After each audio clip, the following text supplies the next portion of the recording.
Gun Range 45 here. Want to talk to you briefly today about the Sig Arms P226. This particular version that I'm holding is in the 9mm caliber. This weapon also comes in 357 Sig and 40 Smith & Wesson. The handgun is a full-size pistol, semi-automatic.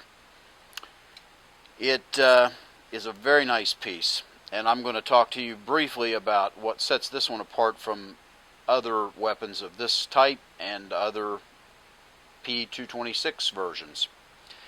First of all, do not underestimate how important it is to verify the safety of a weapon. You can see that everything I have laid out here today has got the slide locked back, magazine out. That is the proper way that I was taught to present a weapon.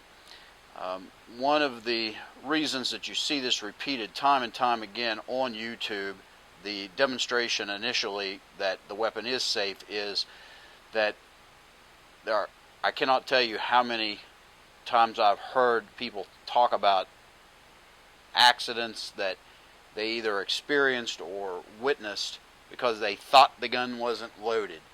Now, those people are normally not real well versed in safety. I have been handling weapons since I was old enough to hold one up. My father and grandfather taught me well, and the very first thing they taught me was to treat every gun as if it is loaded. So that's the way you always need to handle a weapon.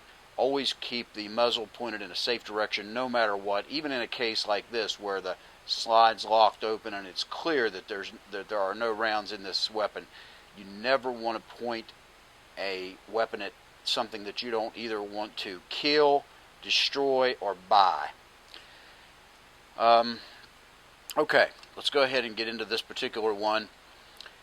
And a few things that set this apart even from other P226s.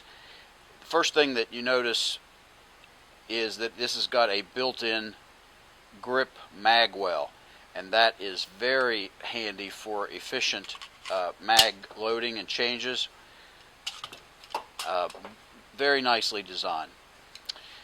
The sights on this have got the Sig Light night sights on the rear, and that's a True Glow tritium fiber optic sight on the front. The green one picks up the light very well, either in bright conditions or in lower light conditions, and I cannot speak highly enough of that particular front sight.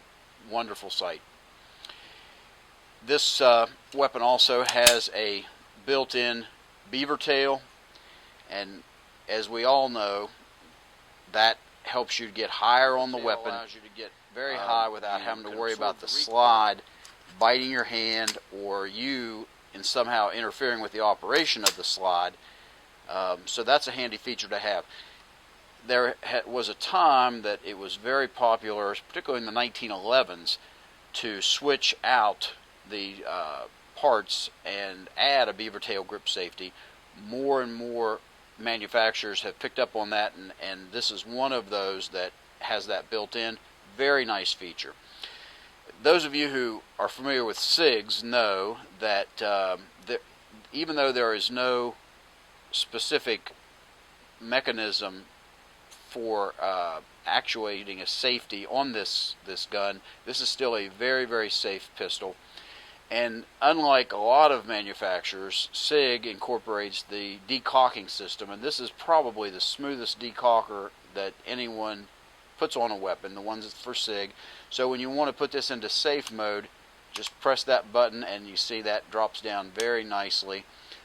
Some of the weapons slam that hammer down, but and it scares some people that don't understand how these work.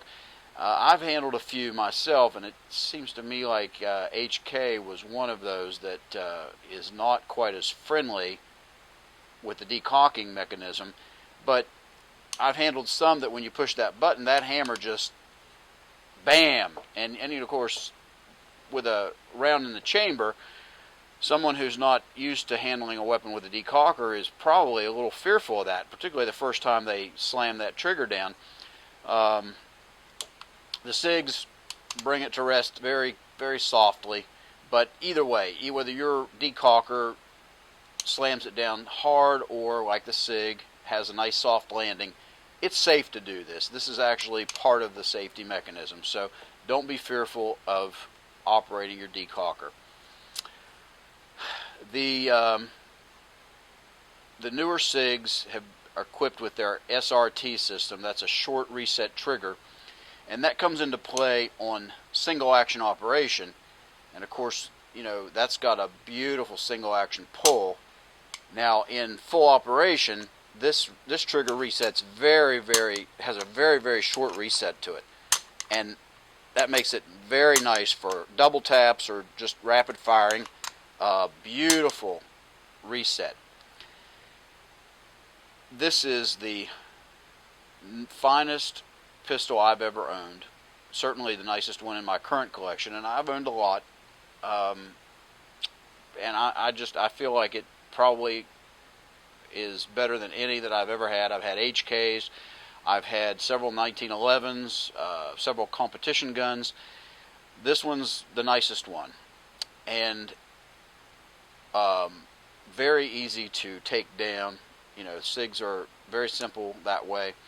If you want to break it down, all you have to do is lock the slide back, push this lever down, and then it just slides right off the end. Tear it apart for cleaning.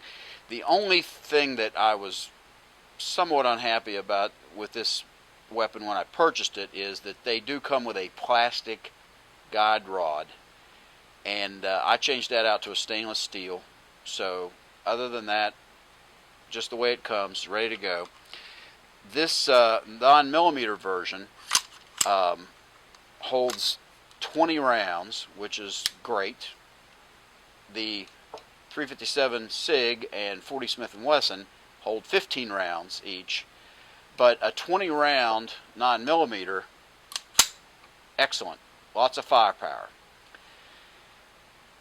So why am I saying goodbye to this weapon? Well, as nice as that single action trigger pull is, and it is great, as accurate as this weapon is, I have not had a single failure to feed. It's just a joy to shoot. However, the double action pull is long and it's pretty heavy. That's probably a 10 to 12 pound double action pull. Anyone who's married into the Sig platform has become used to that, I'm sure, has no problem with it, and as double action trigger pulls go, it's not bad. Over time it probably would get even better, but why am I not going to give it the time to break in and get used to it? Well, that's why I got the Glocks laid out. Now I am committed to my Glocks. All these, once again, safe, no magazines, actions locked back, but my trigger pull on my Glocks, absolutely tremendous trigger pulls. That's the 17, the 21, even better than the 17. Love it. And that's probably the best trigger pull of all of them I have. The 34, also very nice. Light, smooth, consistent. And even the 19, which is my carry gun,